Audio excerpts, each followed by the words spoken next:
everyone, this is Andrew Price here from blenderguru.com and welcome to another Blender Guru tutorial. It's been about a month probably since the last tutorial I posted. I've been fairly busy, I'd say as an excuse. I've been at the Blender conference. But I'm back on track now, trying to get back into the swing of things. So I'm going to be making a lot more tutorials over the next coming months. So that's something to look forward to at least. But yeah, so I'm feeling a little bit like the prodigal son, you know, coming back, begging for forgiveness, that kind of thing. But anyway, so in the last month, you can see what's been on my mind. This is the image that I've created for this tutorial. Well, obviously in this tutorial, I'm going to be showing you how to make the steamy, foggy window effect, which is famous, of course, in movies like Titanic or real-world events even. So, this first of all, I'll show you what the scene is made up of, the finished scene, so you can see what we're going to be doing in this tutorial. As you can see, it's fairly simple, aside from the obvious, that's a little bit more complex. I'm going to get that out of the way, it's distracting. But there's a plane which is acting as the background image, which is a photo of a city. And then here we've got a lamp, which is acting as the sun, of course. And then the glass, the main element. So basically, most of what we're going to be doing in this tutorial is right here. It's to do with the materials, so getting that reflective, foggy transparency material, applying some really complex texturing techniques, getting that water residue effect, water droplets, and as well as actually getting into some texture painting. So that's a very relatively new feature that a lot of people aren't aware of, even know exists, but it's really powerful and really, really fun. So I'm looking forward to it. So that's what we're going to be doing in this tutorial. Hopefully having a lot of fun. So I've opened up the starter file. So this you can download off blenderguru.com. If you're there right now, it should be underneath this video or above it. I don't know, look for it, I guess. But if you rendered this right now, you would see this. Pretty much not much there, right? It's just like a windowsill, and the plane is completely solid because there is no material. So first thing we're going to do is we're going to add a material, for that plane right there. And this is glass, so obviously we're going to give it some transparency. So standard glass, you would just set that right down to 0 and render it. And there you go. So now you can see it is now acting as if it is a window. Woohoo, amazing. Now, because this is going to be a foggy, sort of steamy looking window, we're going to do things a little bit differently to standard glass, obviously. First of all, normally you could get away with Z transparency, but because we want to do a foggy looking glass effect, we're going to set it to ray trace, okay? And ray trace allows you to turn down this gloss amount. Now, if we set that gloss to a 0.9 and then render it again, you can see that everything that is behind the glass is now fogged up. It's all speckly and things like that. And even at a 0.9 value, you can see that it's gotten really, really foggy. So it's very sensitive. I mean, usually I don't set it to anything less than a 0.9 usually for most scenarios. In this case, I'm going to set it to a 0.95. So it's slightly foggy looking material. And that speckledy effect, if it's bothering you, you can turn up the samples and then you'll get that a lot more cleared up. But seeing as how this is like a foggy, steamy window, I think that speckledy effect actually kind of works for it. So I'm going to go ahead and leave that there. Now, currently this window is completely transparent, which, it would suit for a normal window, but being that this is a foggy, steamy window, obviously it needs to have, that sort of white, sort of not completely opaque look to it. So we need to turn up the transparency. This alpha value here, okay? Alpha obviously refers to how much, how solid or how transparent the object appears. Now, currently, you will not notice much of a difference. In fact, actually, the only difference is that the window itself has become darker. The problem is that the light is shining from behind the glass, okay? So if you were to position a camera right here, in fact, actually, let me do that. Let's see how that looks. Ew, I'm not really sure, but yeah, because the world colors are actually black as well. But basically, the light is shining from that angle, from that light there onto that glass there. So that would be fine. However, the camera is positioned over here. So we're not going to be able to see any of that light shining through it. Because obviously, when the light hits an object, it doesn't transfer onto the other side of the object. Now, this was a feature, something that I'm kicking myself that I only just figured this out. Like I said, I've been using Blender for about 7 or 8 years, and I never knew that this feature exists until one day I just decided to try it, and I was blown away. This feature right here that says translucency, as you can see by the description there, it refers to the amount of diffuse shading on the back side. Interesting. Let's turn that up to 1, and there you go. That's completely fixed our problem. I've learned that translucency actually takes the light that is cast on this side of the object and transfers it to the back side. Okay, it's a really great feature. Like, a lot of people think you might need to use subsurf scattering or something like that to get light passing through an object. You don't. If it's a simple object like this, translucency is fine. So for example, if you're doing a tree or like nature with leaves and things like that, apply some translucency to the leaves and you'll see the light passing through the leaves. Obviously, if it's a more thicker object, you turn the translucency down a little bit. The more you, if you set it up to 1, it's basically taking the complete value from the front side and transferring it to the back, which is what we want in this case of glass. So you can see that that's now fixed the problem. So the glass is now looking slightly foggy. Perfect. Now let's get into the texturing, okay? So I'm going to add a texture and I'm going to set the texture type to image. Now what I want to do is I want to get a texture that makes it look as though sort of, you know when you get out of the shower and there's sort of like after there's been a foggy steam buildup, there's sort of like droplets sort of slide down the glass and you get this sort of like cutaway residue look. Like, it's not, you get like a streaky looking effect on the glass. So to find that texture, I'm going to go to, you may have guessed it, cgtextures.com. These guys should be paying me for the amount of plugs I give them, man. The texture I'm gonna be finding is under the grunge section, and click on grunge maps. And there's some really, really great textures in here, which are great for a lot of things, but particularly this case. The one I'm looking for is this one right here, which is called Grunge Maps 43. Okay, I won't try and download it because I'm in Australia. And the internet here is one of the worst in the world. So I won't spare you half an hour of your life. Once you've downloaded it, add it into the image texture thing here in Blender. And normally when you add a texture or thing like that, most people just leave the influence set to color, okay? And, taking a screenshot or something. Okay, if you rendered this right now, you would get this effect, which isn't so bad, but what it's actually doing is it's taking the white and black texture and just applying it to the material. It's not adding any alpha value or adding anything to the actual properties of the material. It's just mainly slapping on the thing over the top of it. And that doesn't really, it doesn't look accurate, it doesn't look correct for what we want. Like I said, we're going to be doing a little bit more advanced things in this tutorial. So we're going to go ahead and turn off color. Right? Okay, stay with me. Instead, we're going to turn on alpha. So what this will do now is it'll take this texture and it will start using the values of this texture to affect the alpha value of our material. Now, if you were to render this right now, you would see this problem. And a lot of people get confused. They say, why did this happen? Why? I've applied this texture and it's not even using it. So they end up just turning it off and turning it back on because they don't know how to fix it. The problem is that the image is currently an RGB, as in a full colored image, okay? And Blender doesn't know how to find the values of the black and white until you convert it to a black and white image. To do that in Blender, you simply click that checkbox right there.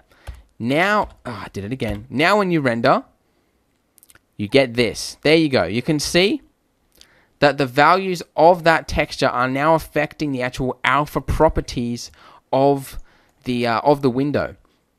but it's actually sort of working not the way we want it to. Currently, it's using those exact values there, and it's actually made the glass appear thicker, and it's basically disregarding the values that we've applied here under the material settings, and it's just using the values straight from the image, which isn't what we want.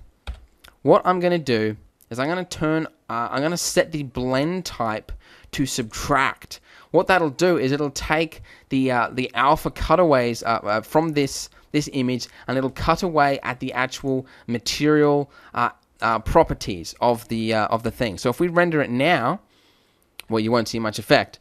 What we need to do is we need to turn on negative, okay? That's actually going to flip the image around. It's going to make the whites blacks and the blacks white. And now if we render this, you can see you get a lot better effect happening. But there's not much there. There's not much going on. The reason for that is that this image is too... the white is too dominating, okay, which is currently what it's using to cut away at it. So what I'm going to do is I'm going to turn up the contrast of that image. I'm going to set it to 2 and also turn up the brightness of it as well. And let's try rendering that now.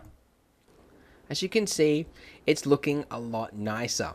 Now, one problem is that the droplets are probably a little bit too big, a little bit too, huge for the scale of the scene. So what you can do is you can actually turn up the repeat value, okay, these two values here. If you render that now, you can see that it's a lot more scaled down. And you can do that because this image here is a tileable texture, meaning if you put them all together, you can't really see any seams or anything like that. So that works. So that's really, it's made a lot more scaled down and, more fitting for the scene. So the residue texture is now complete. We're going to move on now to water droplets.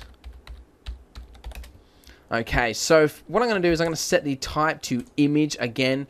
Now, what I need to do is I need to find a texture which has lots of little dots everywhere. Now, one problem a lot of people make is they find a texture which is a photograph of water droplets.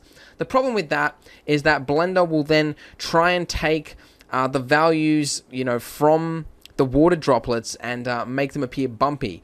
And unfortunately, the water droplets, when photographed, give off little light glints and things like that, which make it very inaccurate for 3D rendering. What you need to do is find an image of just dots, as in like paint splatters on a canvas or something like that, which, fortunately, CG Textures does have. It's located under the splatter section. So if you go there and then click multicolored, it brings up a page like this. And these are pretty much all textures which work great for actually giving the appearance of water on an object. The one that I used was one with not too many droplets. Let's have a look. I think it was, it would have been this one here. So let's go ahead, and you can download that one. Like I said, I'm in Australia. I'm not going to do it. I'm not crazy. And let's go ahead and load up that image. Under the textures here. Oh no, it's called a splatter homogeneous 00007 or something like that. There you go. So you can add that one right there. Now, what we need to do is, first of all, we need to give it the same sort of value as the residue. So we wanted to cut away at the alpha of the glass, because when water's sitting on something, it's cutting away. It's cutting away the steamy fogginess of it, obviously. So let's try rendering that now. We need to flip the negative values around. So there you go. So those little splatter effects there are now affecting that steamy texture of the image.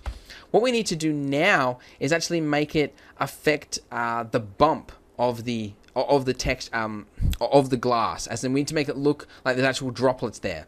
So I'm going to go ahead and click geometry, okay, and I'm going to make it -1. You can play around, making it positive or negative depending on the scene, but in this case negative works because we're on the back side of the image. So let's try rendering that now, and you can see that those little dots that were there now are now raised, actual bumps. They're part of the image, which gives the appearance that it's actual droplets stuck to the glass. As you can see, it's a really, really easy effect to achieve. All you need to do is just find one of those textures off CG Textures, and you can now put water on objects. It's really that simple. I think it's tileable as well, so I'm going to try and turn up the repeat value perhaps Try and get a few more droplets on the glass. Maybe turn up this scaling as well, because this plane there is not completely square, it's slightly rectangular, so that can help as well. But there you go. I mean, you can play around with how many droplets you want on the glass. Just sort of go with what looks right. And you can see that, the droplets are actually, they've got specularity applied to them. And the reason for that is, like I said, it's taking the value that's from this side of the image where the specularity would be and applying it to that side. Now, if you actually looked at a real image of droplets on a glass, you'll notice that the droplets actually form around the light source. So ideally, you'd have just the specularity affecting just around the sun here. And it's kind of actually inverted that effect, like it's having it on these ones, which isn't completely 100% physically accurate, but it looks fine for this scenario, and it's not really worth going around trying to find a hack or some way to fake it for this effect. And I think it looks fairly realistic, so that's fine. So water droplets are now done. Now we can get into the fun stuff, the smudges. Now, for this part of the tutorial, I'm going to be discussing a feature called texture painting. Texture painting is a feature that a lot of Blender users don't know exists. A lot of people aren't using it, and it's a really, really awesome feature. I discovered it myself the other day, actually at the Blender conference. During Andy's presentation, I discovered it then. But the feature allows you to paint and create your own textures from within Blender, painting it directly onto the model without having to go into Photoshop or GIMP or anything like that. And you can see the results in real time directly on your model as you're painting it. So it's a really cool feature, and it's one I thought was imperative that I include in this tutorial. So first thing you need to do is you need to create sort of a canvas, something that you can paint onto, because currently this is just a model. We need to actually create an image that we can start painting onto. So gonna go ahead and split this window in two, add a UV image editor, and what I'm going to do is click this new button right here, okay? And this will bring up this, if you don't move your mouse out of the way, it'll bring up a dialog box which you can then start making changes to. Now by default it gives you the width of 1024, the height as well. It depends on sort of how big you want the image to appear, sort of how high res the image needs to be, depending on how close the camera is going to be to your object. But in this case, I've worked out 2040 by 1500. That's sort of the right dimensions for this one.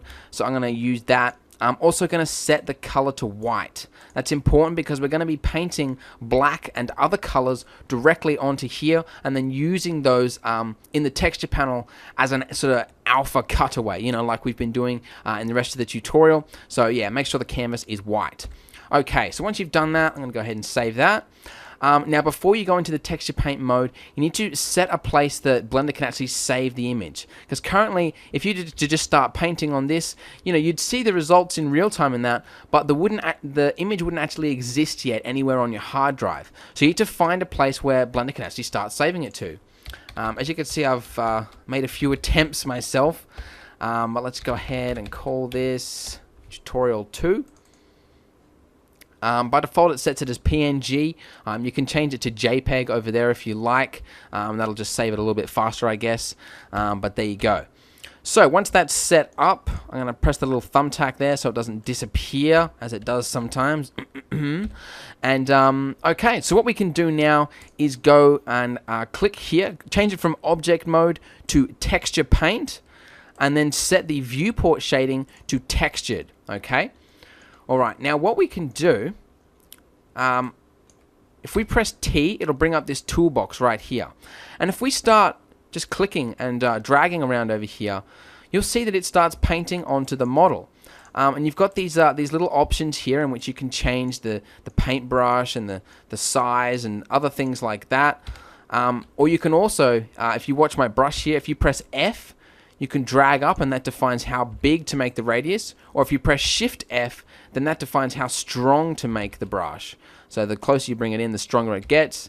And I'm going to pull that down. As you can see, you can start painting around and things like that. It does go a little bit slow as you're dragging around there like that. You can see it's a little bit jagged. If you want to do more fluid movements, I recommend you switch over here to the UV image editor.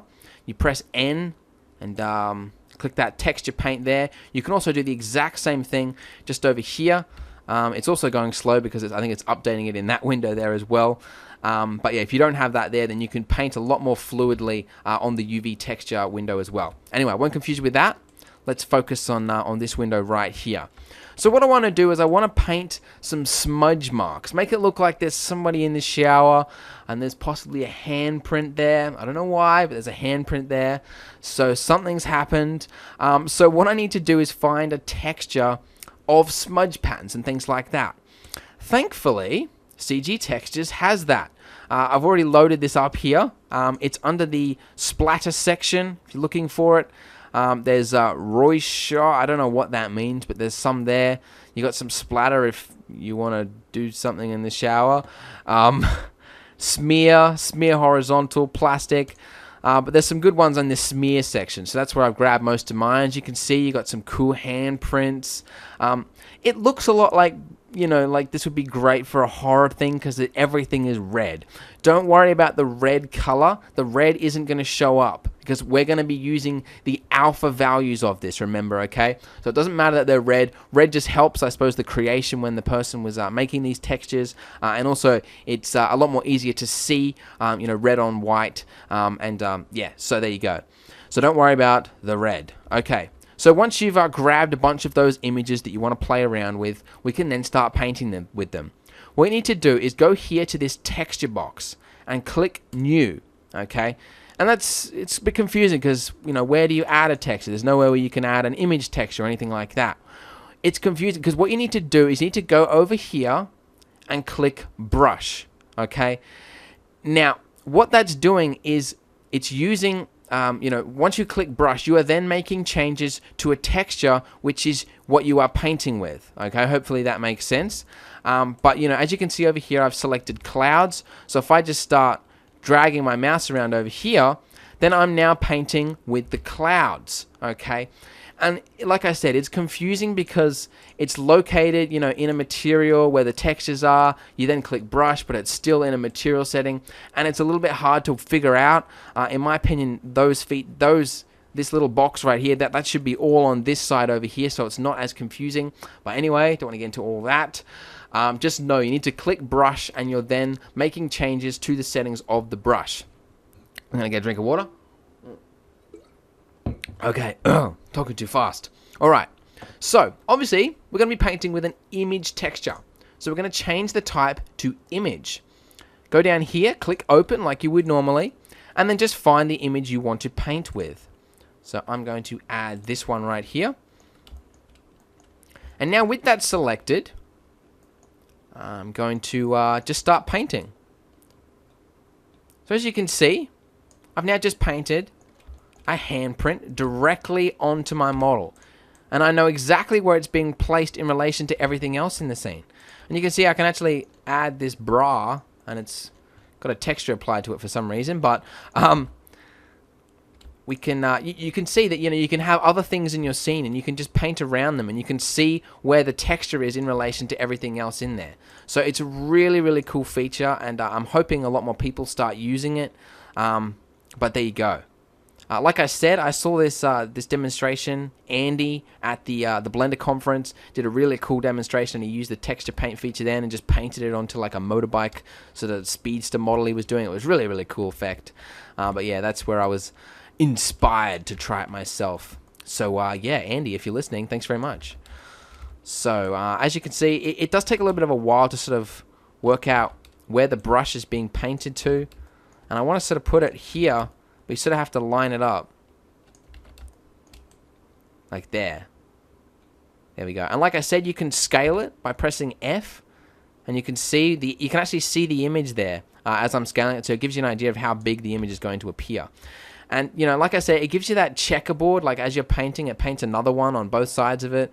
And that can be a little bit annoying to sort of figure out where it's being painted. But, you know, once you figure it all out, I mean, I'm sure there's a workaround for it, like one of these settings here to stop that. But anyway, there you go. You can play around with that.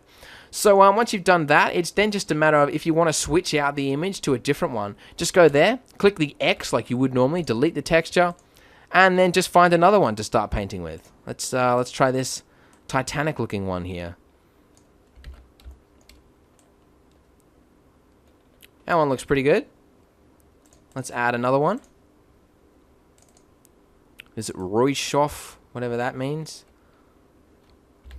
And you can see actually there's a problem there. I was going to identify when you paint over another texture like that. It's you can see it's sort of fading out the other one underneath it. If you don't want that to happen, set the blend type to multiply, and you can then paint directly over it like that, and you won't get that sort of white opaque effect affecting the other textures that you've already painted. So that's important to remember as well. So there we go. I'm painting that directly on there. That's looking like a massacre. And let's see, we'll go for a couple more. I mean, it's pretty fun to just muck around with these settings on here and just have a play around with what looks good. You can turn down the strength of it as well if you don't want it to be appearing too obvious. And let's try one more before we get into something else. Something like this. Nah, not there.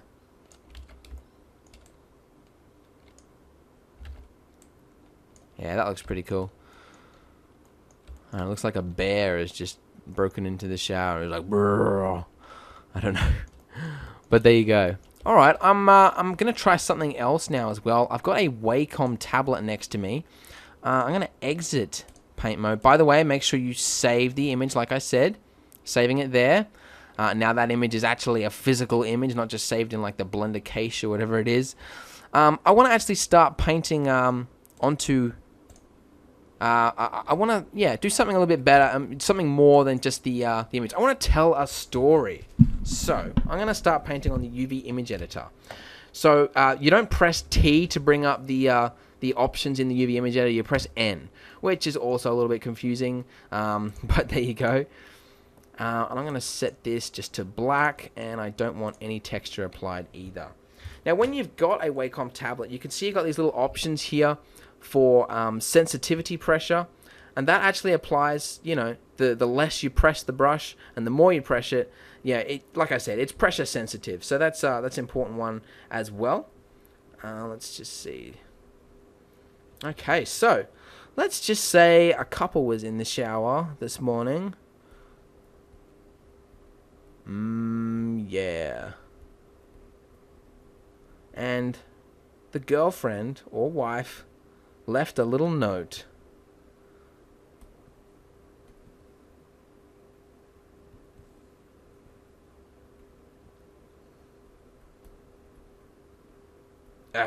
Click. Double click. She left a note for him.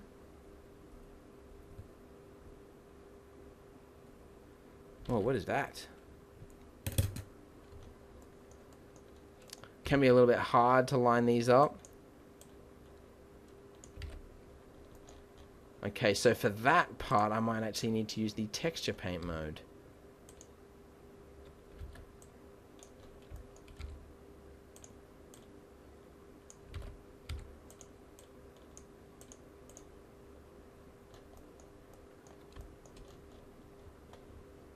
Excellent. Alright, so once you've got your image the way you want it, like I said, you need to save it once you've told the story that you want to tell. Then you need to unclick the brush settings there, and that'll take you back just to the standard textures that are actual part of your image. Then you need to click image, and then basically find the image that you've saved. So physically, where is it on your hard drive? Then just bring that up, and that'll just add it. And then, you know, it's just like a standard image within Blender. So then we're going to do exactly what we did to the other ones. We're going to make it affect the alpha value, subtract, and negative as well. And now, when we render this now,